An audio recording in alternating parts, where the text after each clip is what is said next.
Ring की definition याद है सबको? Yes, ma'am. बताओ। Ma'am, ring is a group is an abelian group under addition and has ma'am आप एक बार बताओ तो याद नहीं है। ठीक है।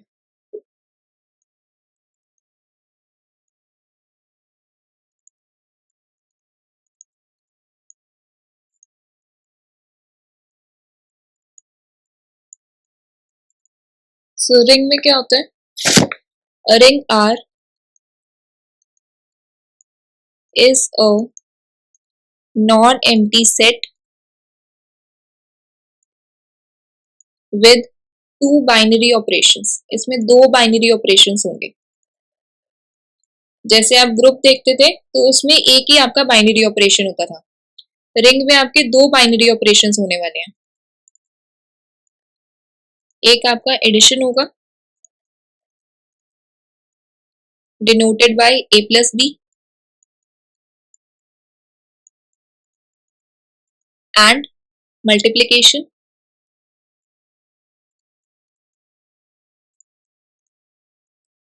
which is denoted by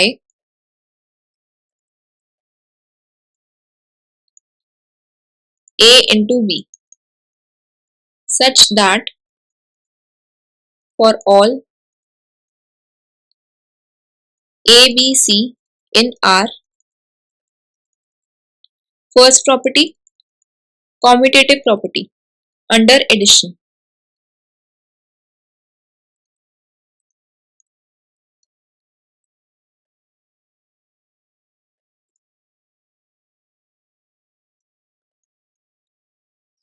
means a plus b is equals to b plus a। और जो क्लोजर प्रॉपर्टी है वो तो बाइनरी ऑपरेशन की डेफिनेशन से आई चुकी है, उसमें क्लोजर प्रॉपर्टी सेटिस्फाई होती है। सेकेंड प्रॉपर्टी आती है associativity under addition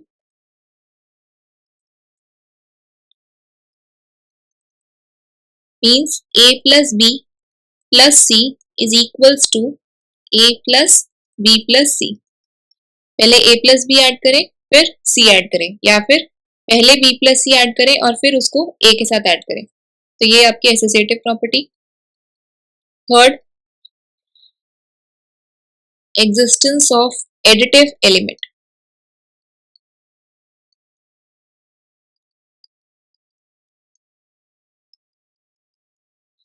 means there exists an element 0 belongs to R such that a plus 0 is equals to a is equals to 0 plus a। तो 0 आपकी एडिटिव आइडेंटिटी बनती है R की।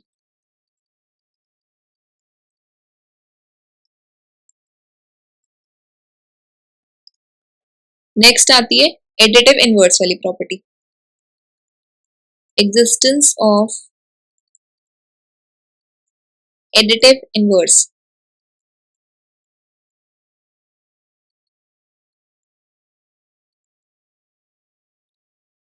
For each a in R there exists minus a belongs to R such that a plus minus a is equals to 0। Additive identity मिलती है आपको, this is equal to minus a plus a and minus a is the additive inverse of a। यानी कि इन सभी property से हमारा कैसा बन गया ये R with respect to plus abelian group बन गया।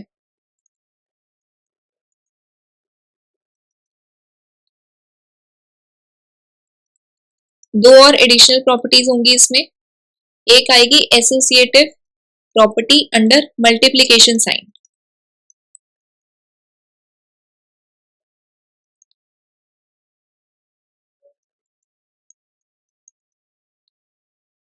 a into b into c is equals to a into b into c। एक है हमारी distributive property.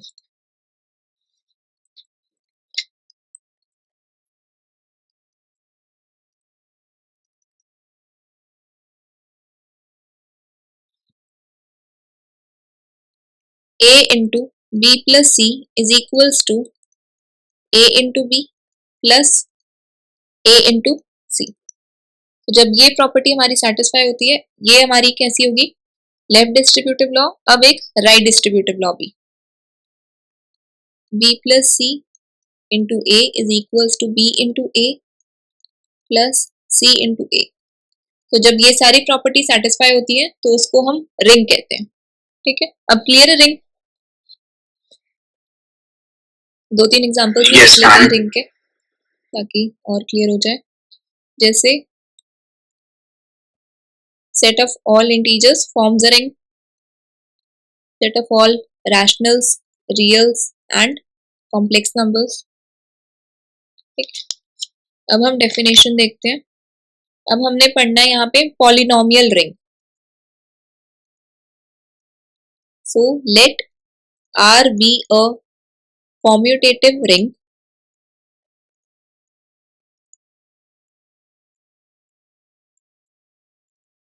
then the set Rx is equals to an x to the power n plus a n minus 1 x to the power n minus 1 so on till a naught, जहाँ पे ये जो सारे हमारे coefficients हैं an n minus 1 so on till a naught, ये सारे के सारे आपकी रिंग को बिलोंग करेंगे। n belongs to natural number union 0। Simple polynomial की डेफिनेशन है। बस क्या हो रहा है, यहाँ पे कोफिशिएंट्स हमारे रिंग से आ रहे हैं। जो भी रिंग डिफाइंड होगी, इंटीजर्स की होगी तो इंटीजर से कोफिशिएंट आ जाएंगे, रैशनल है तो उससे आ जाएंगे, रियल है तो उससे आ जाएंगे, कॉम्प्लेक्स है तो उससे आ जाएंगे। ठीक है, बस इतना सा डिफरेंस आ गया। आर यहाँ पे आपकी एक कॉम्यूटेटिव रिंग हो रही है तो इसीलिए इसको पॉलिनोमियल रिंग कहा जाएगा। This is called ring of polynomials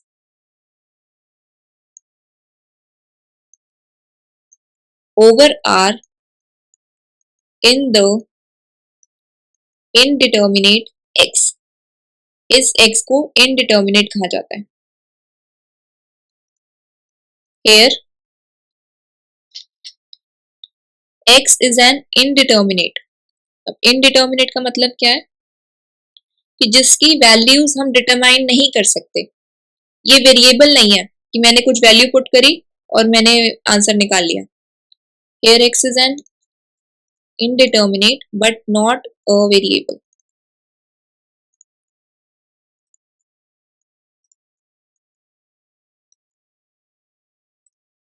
The expression ma'am indeterminate और वेरिएबल डिफरेंट कैसे हैं?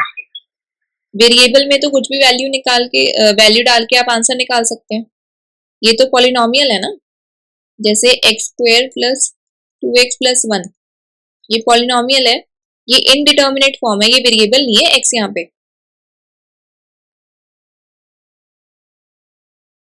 जैसे हम वेरिएबल्स ले लेते हैं, ये वेरिएबल नहीं है, ये इनडिटर्मिनेट फॉर्म है।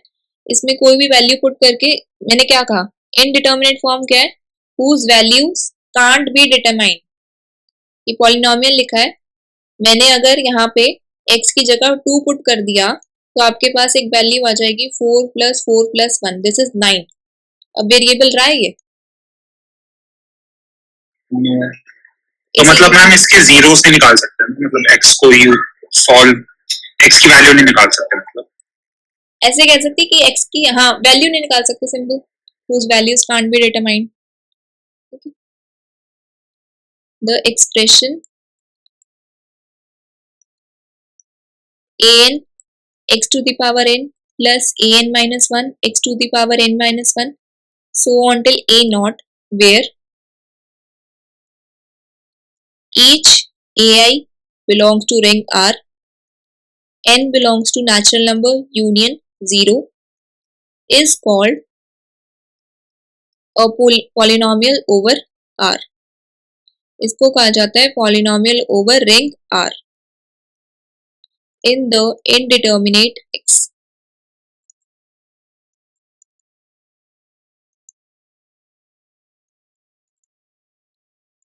Let fx is equals to an x to the power n plus an minus 1 x to the power n minus 1, so on till a naught. This belongs to Rx, ring of all polynomials. a naught आपकी कैसी term है? Constant term है.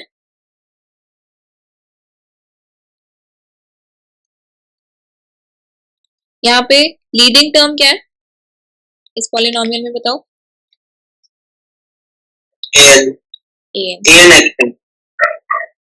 an है ना. xn का तो coefficient जो है हाँ वो लीडिंग है.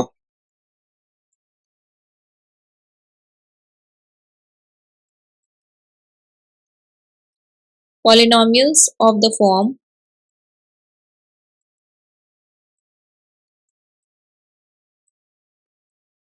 fx equal to a naught is called constant polynomial.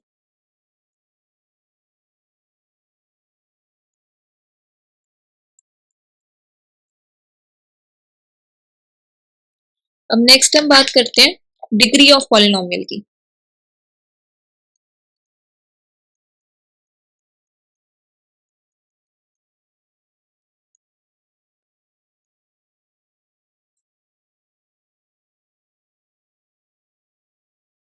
Let fx is equals to an x to the power n plus an minus 1 x to the power n minus 1, so on till a naught, where leading term an is non-zero. अगर leading term an की non zero है तो इस polynomial की degree कितनी होगी? n होगी.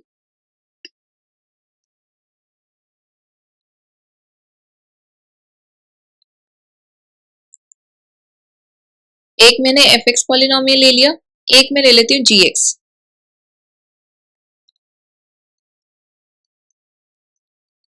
bm x to the power m plus b m minus 1 x to the power m minus 1, so on till b naught.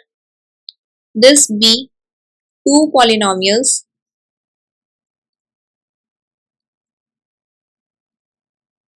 in Rx.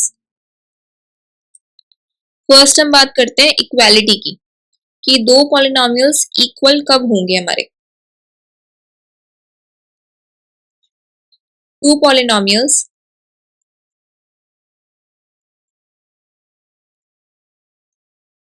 fx is equals to a naught plus a1x plus a2x square and so on, and gx is equals to b naught plus b1x plus b2x square and so on over a ring R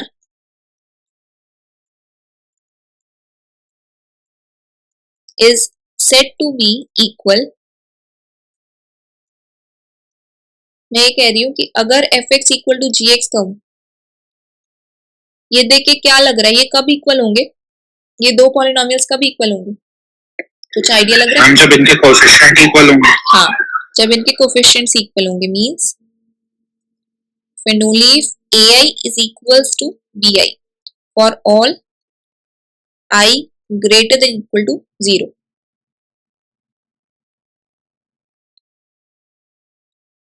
If I put ai equal to 0,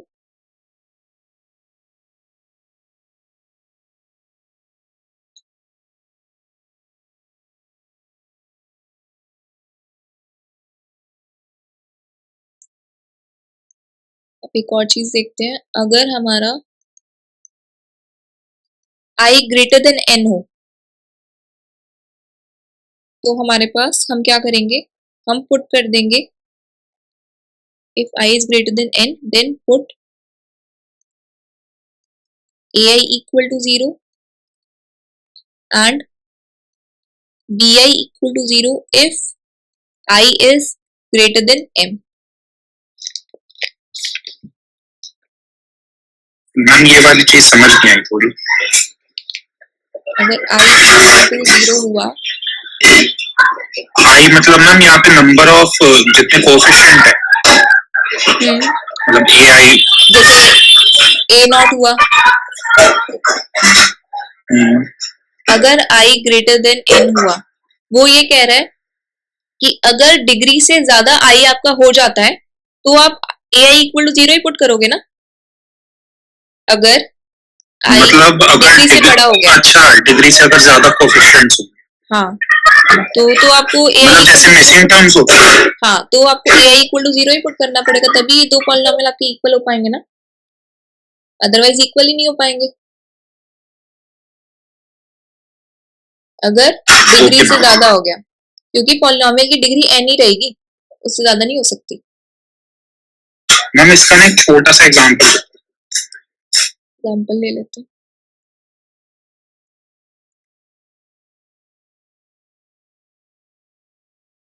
अगर coefficients हम ज्यादा ले,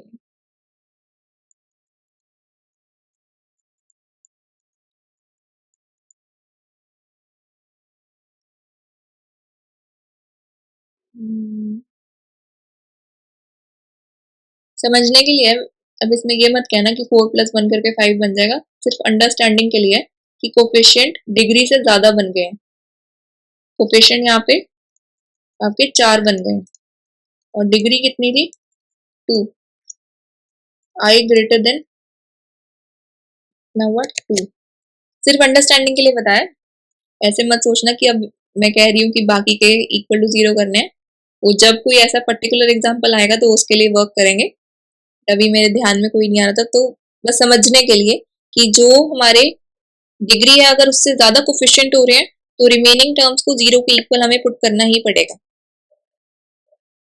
ठीक है। Next अब हमारा है दो पॉलिनोमियल्स की एडिशन कैसे करेंगे।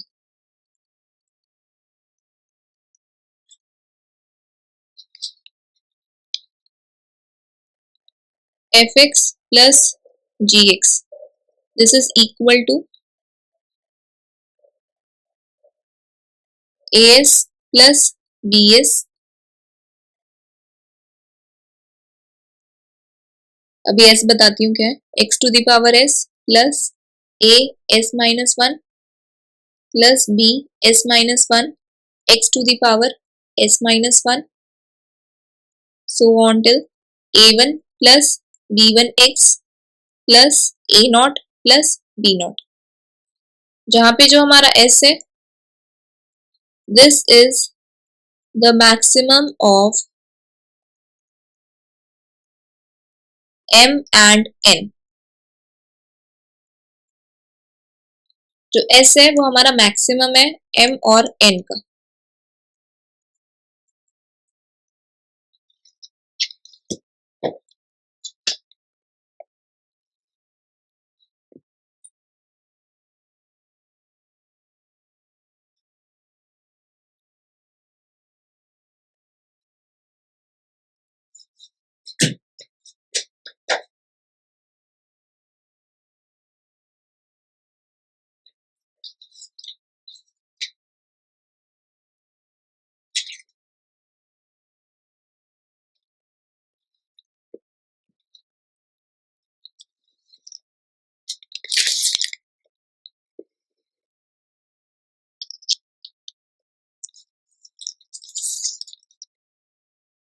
जैसे अगर एग्जांपल लें हम,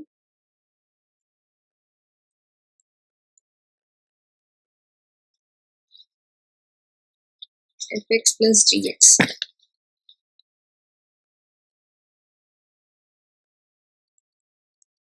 fx अगर हमने ले लिया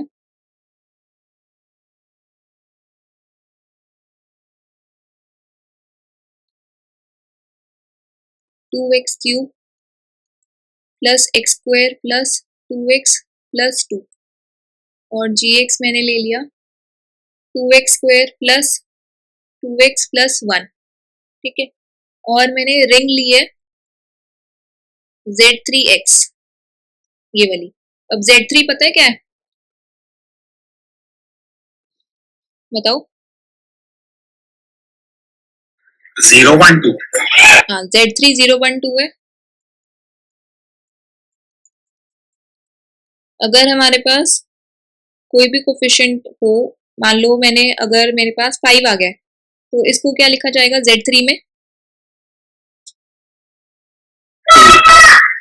2।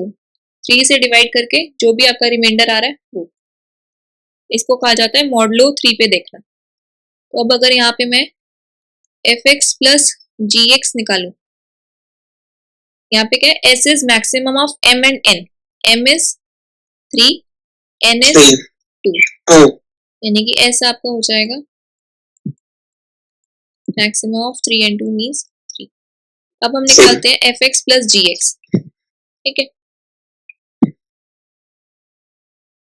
कर दो इनको add. 2x cube as it is plus 3x square 3x square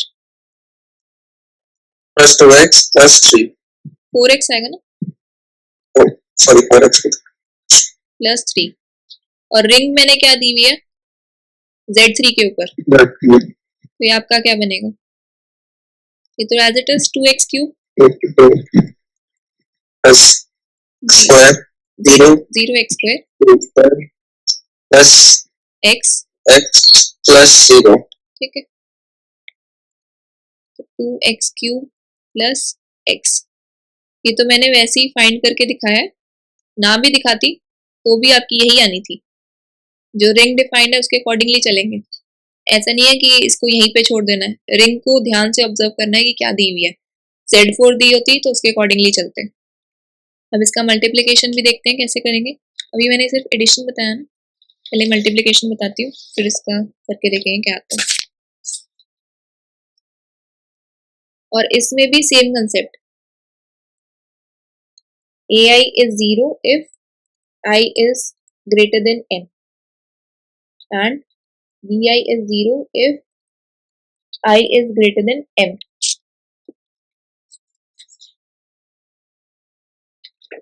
अब नेक्स्ट मल्टीप्लिकेशन का,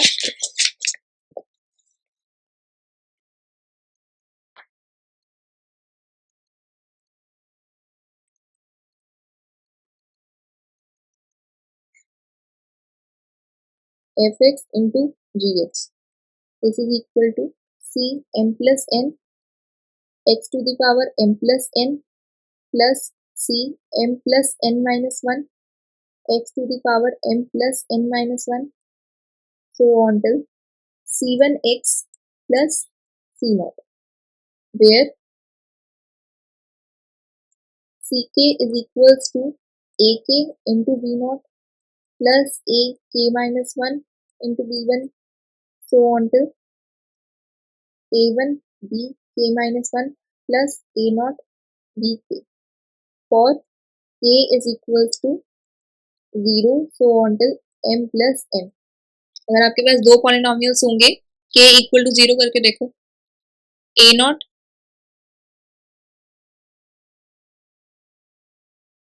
फिर यानी कि ये k इक्वल टू 0 के लिए और फिर a माइनस 1 b1 इस तरीके से चलता रहेगा। एग्जाम्पल करके दिखाती हूँ फिर ज्यादा क्लियर होगा। और Rx जो है ये आपका रिंग बनाता है इन दो ऑपरेशंस के साथ, एडिशन और मल्टीप्लिकेशन ऑफ पॉलिनोमियल्स की इस तरीके से होगी, forms a ring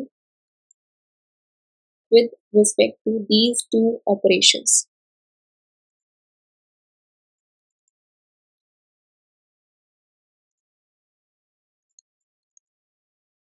same example ही कर लेते हैं, 2x cube plus x square plus 2x plus 2 into gx, gx is 2x square plus 2x plus 1, क्या बनेगा ये आपका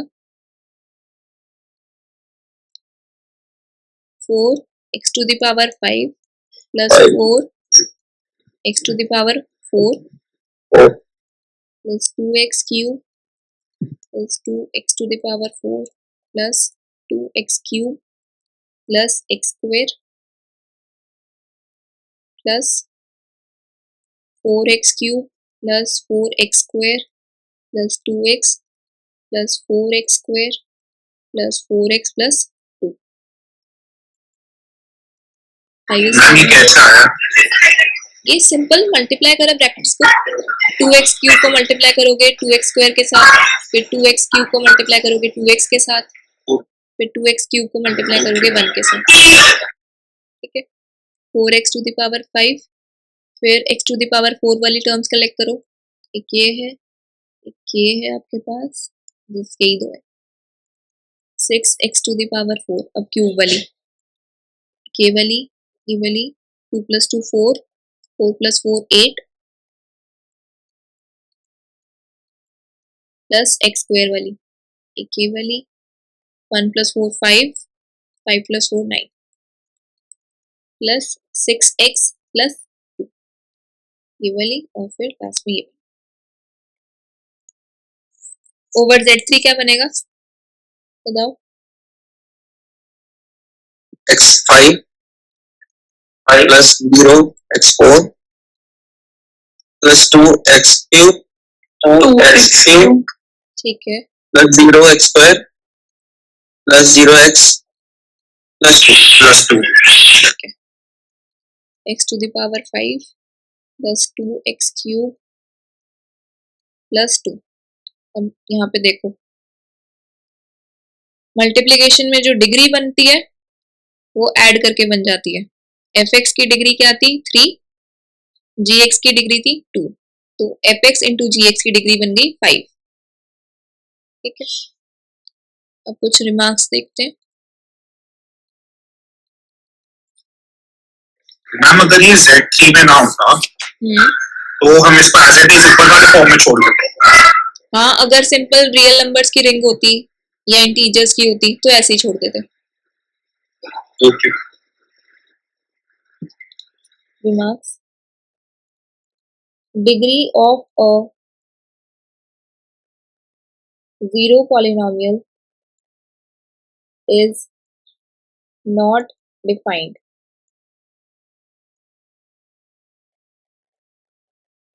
किसी भी जीरो पॉलिनोमियल की डिग्री डिफाइंड नहीं होती, क्योंकि उसकी मैं डिग्री क्या बताऊं, ये जीरो पॉलिनोमियल है, इसके साथ चाहे मैं x लिख दूं, x स्क्वायर लिख दूं, x क्यूब लिख दूं, कुछ भी लिख दूं, तो डिग्री डिफाइंड नहीं है ना। yes sir if fx plus gx, अगर ये सम आपका नॉन जीरो आता है, then degree of fx plus gx is less than equal to maximum of degree of fx and degree of gx. अगर fx plus gx non zero है, cross check भी कर सकते हैं। यहाँ पे सम आपका क्या आ रहा था, नॉन जीरो आ रहा था, ये रहा, yes sir तो क्या कह रहा है, degree of fx plus gx, degree of fx plus gx आपकी 3 आ रही थी, this is less than equal to maximum of degree of fx comma degree of gx, 3 less than equal to 3, कर रहा है satisfy. Next, if fx into gx is non-zero, then degree of fx into gx is equals to degree of is less than equal to degree of fx plus degree of gx। अभी यहाँ पे मैंने product करके दिखाया, fx into gx की degree 5 less than equal to degree of fx plus degree of gx। यहाँ पे भी सेटिस्फाई हो रहा है, fx की डिग्री आपकी 3 थी और gx की डिग्री 2 थी। Next,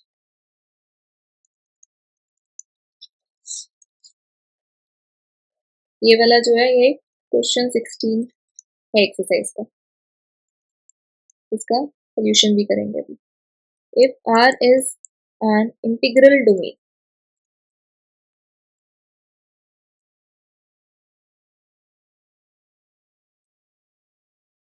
then degree of fx into gx is equal to degree of fx plus degree of gx, where fx into gx is non-zero. अब इसमें और इसमें क्या फर्क आ गया? R हमारी इंटीग्रल डोमेन है. अगर R इंटीग्रल डोमेन है और जब fx और gx का प्रोडक्ट नॉन जीरो है तो degree of fx into gx is equals to degree of fx plus degree of gx. Ma'am integral domain क्या होता है?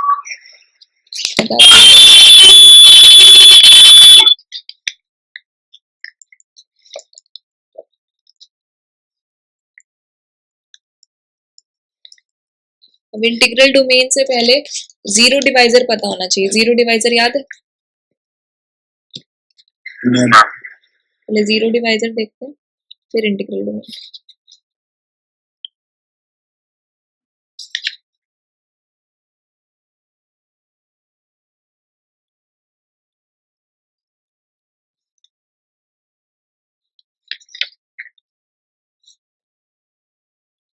R आपकी रिंग होगी. कोई भी अगर आपके पास एलिमेंट दिया हुआ है A which is non-zero which belongs to ring R, then there exists B non-zero, एक और एलिमेंट आपको मिलेगा रिंग में ही जो कि non-zero होगा, such that their product is zero. ये डेफिनेशन है आपकी जीरो डिवाइजर की.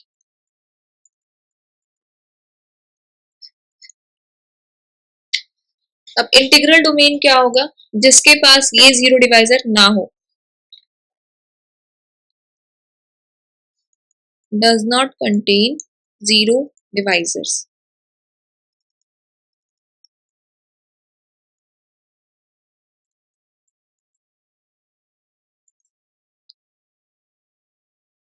जैसे अगर मैं यही रिंग ले लूं, Z6 वाली ले लूं, एक एलिमेंट ले लेती हूँ 2. Z6 का एलिमेंट है, नॉन जीरो भी है. देयर एग्जिस्ट एन एलिमेंट, अगर 3 ले लूं, नॉन जीरो है, इस रिंग R को बिलोंग भी करता है, सच दैट 2 इंटू 3 प्रोडक्ट क्या आएगा? 6. अब इसमें मॉडलो 6 करा तो जीरो आ जाएगा आपके पास. यानी कि Z6 हमारा क्या है? जीरो डिवाइजर है इसके पास. तो Z6 आपका इंटीग्रल डोमेन नहीं होगा. Z6 is not an integral domain. समझ आया कैसे नहीं है?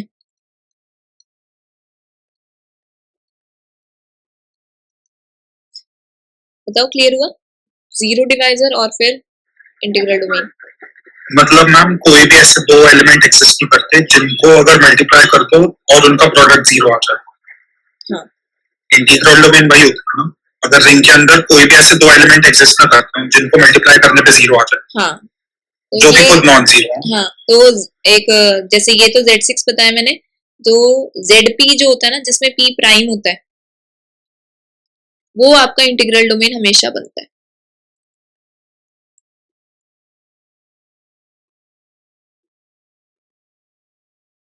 ठीक है. अब इसका प्रूफ करते हैं. फोर्थ का सोल्यूशन.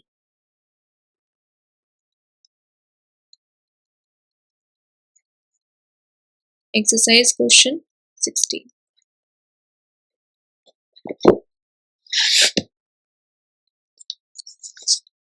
दो पॉलिनोमियल्स ले लेते हैं. Let fx is equals to an x to the power n plus an minus 1 x to the power n minus 1 so on till a naught. Here leading term is non-zero. Gx is equals to bm x to the power m plus bm minus 1 x to the power m minus 1 so on till b naught. यहाँ पे भी bm आपका non-zero है. This be polynomials of degree m and n respectively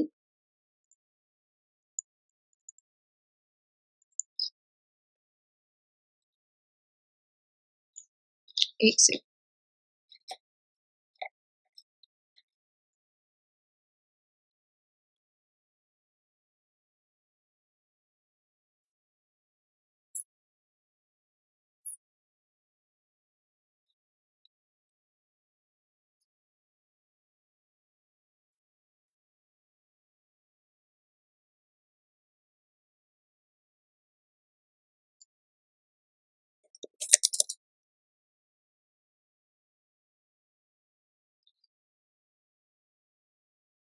एक second रुक जाओ, ये hang हो गया जी, पूरा ही हैंग हो गया है तो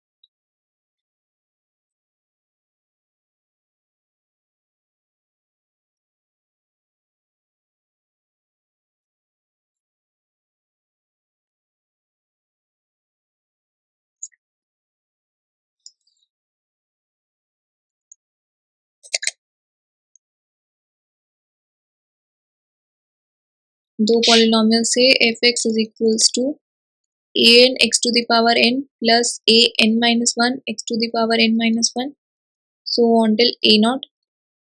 ए एन आपका नॉन जीरो है, जी एक्स आपका b m x to the power m plus b m minus one x to the power m minus one so on till b naught. यहाँ पे बी एम आपका non zero है। This be polynomials of degree m and n respectively।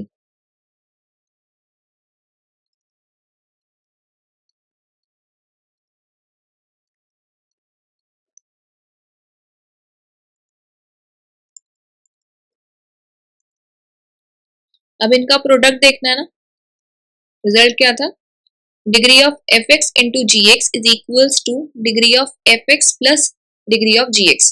सबसे पहले इनका product करना पड़ेगा, f x into g x this is equal to c m plus n c x to the power m plus n so on till c one x plus c naught, where ये वही definition जो अभी ऊपर multiplication के लिए बताई थी वही वाली यूज कर रही हूँ। सी के इज इक्वल टू ए के we not plus a k minus one v one so on till a nought v k for zero less than equal to k less than equal to n plus m. Note that for k greater than n plus m, अगर k N plus M जो कि degree है उससे ज्यादा हो गया तो सी के जीरो हो जाएगा आपका, जैसे ऊपर अभी बताया था same concept. So degree of f x into g x is less than equal to n plus m. ये कब यूज हो रहा है, जब हमारा f x into g x non zero है। नॉन जीरो होने पर यही वाला कंसेप्ट था जो मैंने अभी ये थर्ड पॉइंट बताया, degree of f x into g x is less than equal to degree of f x plus degree of g x. So this will be less than equal to n plus m। n आपकी degree थी F x की, m आपकी degree थी जी x की। This implies degree of fx into gx is less than equal to degree of fx plus degree of gx। और मुझे यहाँ पे इक्वालिटी दिखानी है तो सिर्फ एक ग्रेटर देन इक्वल टू दिखानी रह गया कि degree of f x into g x is greater than equal to degree of f x plus degree of g x. अगर ये और दिखा दूं मैं तो जो प्रूव करना था वो मुझे मिल जाएगा। Now since R is an integral domain, that is R is a commutative ring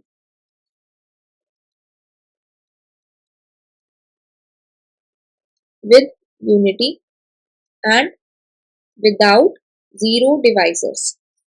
इसमें जीरो डिवाइजर नहीं होते इंटीग्रल डोमेन में.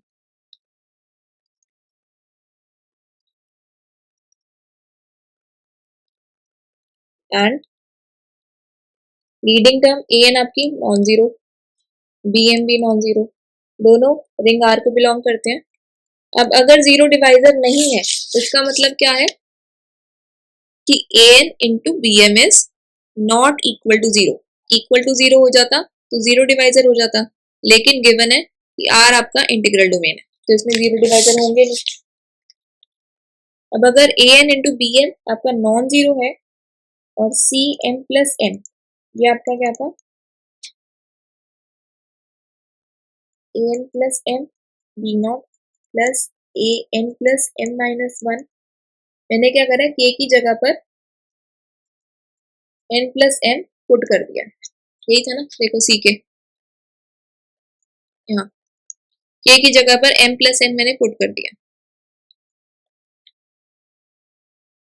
B1 so on till A and Bm. So this implies Cm plus n is equals to A and Bm which is non-zero.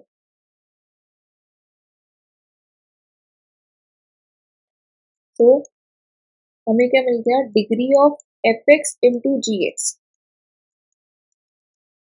ये आपकी m plus N से बड़ी आएगी क्योंकि जो सी एम प्लस एन है ये आपका नॉन जीरो आ रहा है, तो डिग्री भी आपकी m प्लस एन से बड़ी होगी इसकी. और m आपका है, ये हो गया ना degree of f x plus degree of g x. दूसरी साइड वाली भी मिल गई कि degree of f x into g x is greater than equal to degree of f x plus degree of g x. ठीक है, इसको equation 1 कह देते हैं. ये हमारे पास इक्वेशन 2 आ गई. So by 1 and 2 degree of f x into g x is equals to degree of fx plus degree of gx.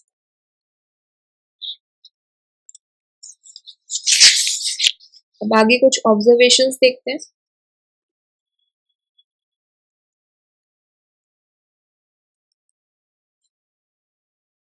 First, r can be embedded का मतलब ये है कि ये आपका आइसोमॉर्फिक होगा.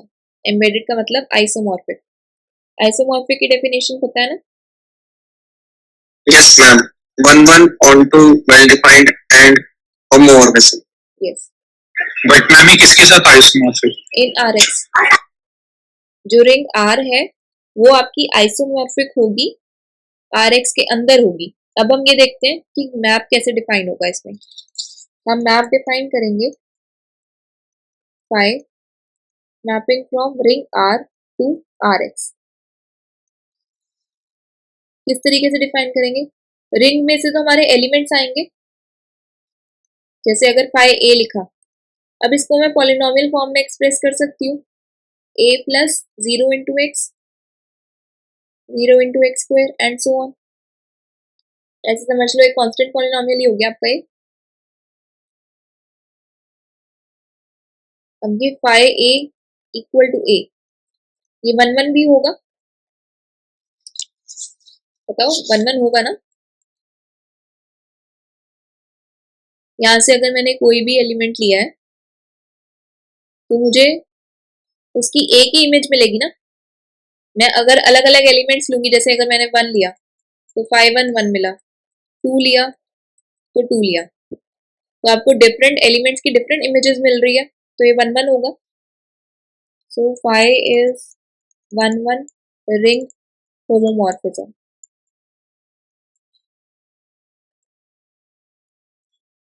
Therefore R is isomorphic to phi R and ये जो phi R है, phi R क्या है आपका, इस डोमेन की इमेज ही आपकी phi R है ना। phi R कहाँ पे बिलोंग करेगा, कोडोमेन में Rx को बिलोंग करेगा। Rx पर। ठीक है, अब नेक्स्ट हम एक रिजल्ट करते हैं कि अगर हमें रिंग कॉम्यूटेटिव दी हुई है तो जो उसकी पॉलिनोमियल रिंग है ना वो भी कॉम्यूटेटिव होगी और ये if and only if result चलेगा। Let R be a ring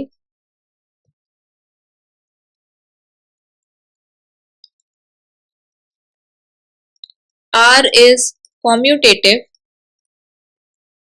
if and only if Rx is commutative.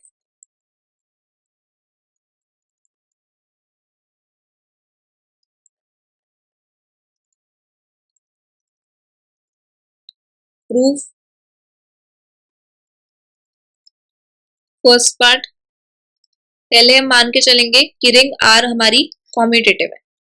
Suppose that ring R is commutative।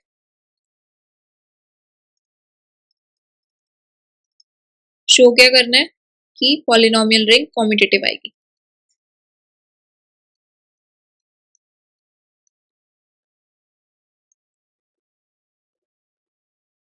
अब इसके लिए हम क्या करते हैं, दो पॉलिनोमियल्स ले लेते हैं।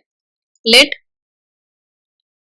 fx is equals to an x to the power n plus an minus 1 x to the power n minus 1 so on till a naught and gx is equals to bm x to the power m plus bm minus 1 x to the power m minus 1 so on till b naught.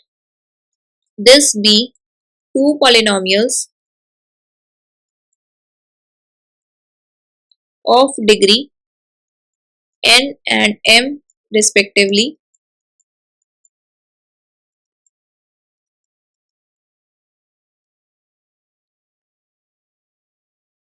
Show क्या करना है, कुछ समझ आ रहा है। Rx को commutative show करना है, बताओ कैसे करेंगे। कॉम्यूटेटिव प्रॉपर्टी क्या है, a plus b is equals to b plus a plus यहाँ पे मल्टीप्लीकेशन वाला करना है। AB is equals to BA. ab is equals to b। हाँ, तो यहाँ पे fx into g x is equals to g x into f x, ये दिखाना होगा।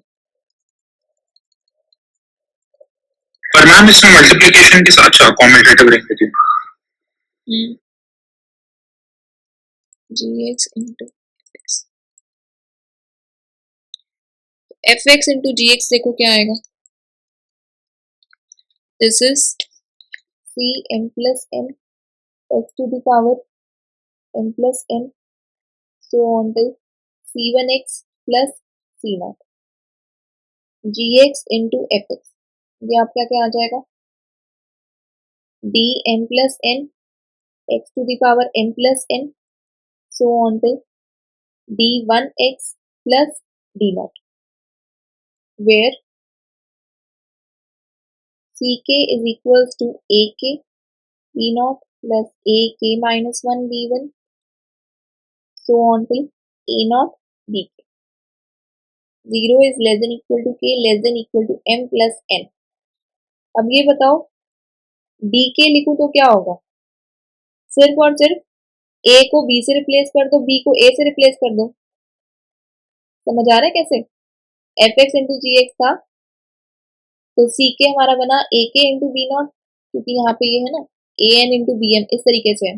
अब g x into f x होगा तो b m into a n, इस तरीके से, तो ये बनेगा b k a naught plus b k minus 1 a one so on till b naught a k. ठीक है, 0 less than equal to k less than equal to m plus n.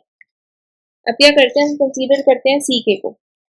अब दो पॉलिनोमियल्स को इक्वल दिखाने के लिए उनके coefficients equal होने चाहिए। ठीक है, F x into g x के कोफिशिएंट्स को मैंने सी के कह दिया, जी एक्स इंटू एफ एक्स के कोफिशिएंट्स को मैंने डी के कह दिया।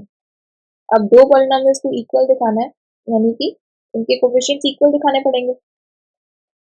तो consider ck is equals to ak b0 plus ak minus 1 b1 so on to a0 bk। अब ये जो कोफिशिएंट्स हैं रिंग R को बिलोंग करते हैं, और रिंग R में मैंने पहली प्रॉपर्टी आपको कॉम्यूटेटिविटी की बताई थी। तो ये बन जाएगा b0 ak plus b1 ak minus 1 so on till bk a0, because coefficients belong to ring R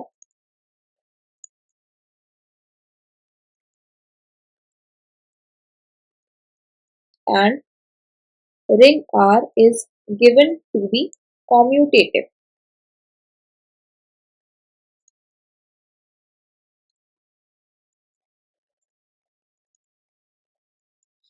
So this implies, अब ये आपका क्या है, dk आ गया। This implies ck is equals to dk for all k equal to 0, 1, 2 so on till m plus n। तो हमारे पास आ गए दो पॉलिनोमियल्स के कोफिशिएंट्स इक्वल, तो हमारे पॉलिनोमियल्स इक्वल हो गए। इफ एंड ओनली रिजल्ट था वहाँ पे fx into gx is equals to gx into fx for all fx and gx belongs to polynomial ring Rx. Therefore, Rx is commutative. Converse part देखते हैं।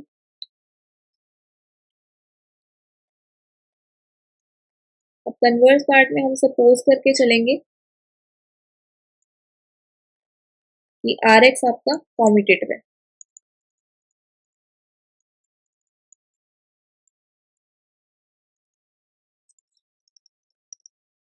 यानी कि fx into gx is equals to gx into fx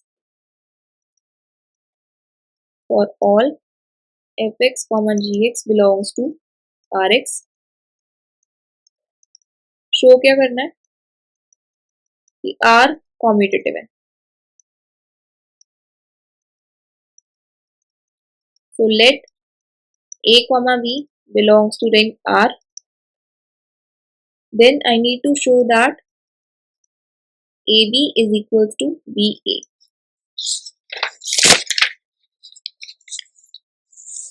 So let, अगर fx को मैं a मान लूं और gx को b मान लूं, मान सकते हैं दो पॉलिनोमियल से कांस्टेंट पॉलिनोमियल हो गए यहाँ पे, क्योंकि fx और gx आपके Rx को बिलोंग करते हैं। Then fx comma gx belongs to Rx और Rx आपको कॉम्यूटेटिव दिया हुआ है। Rx is commutative।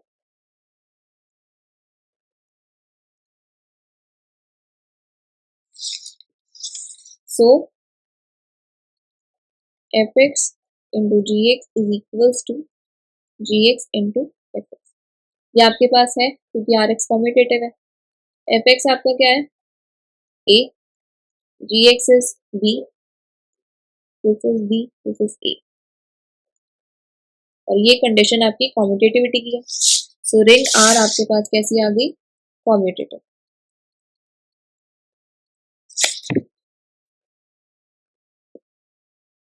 ठीक है, उसके बाद से फिर नेक्स्ट क्लास में शुरू करते हैं वेडनेसडे से। ठीक है, क्लियर हो गया आज की क्लास? हाँ जी।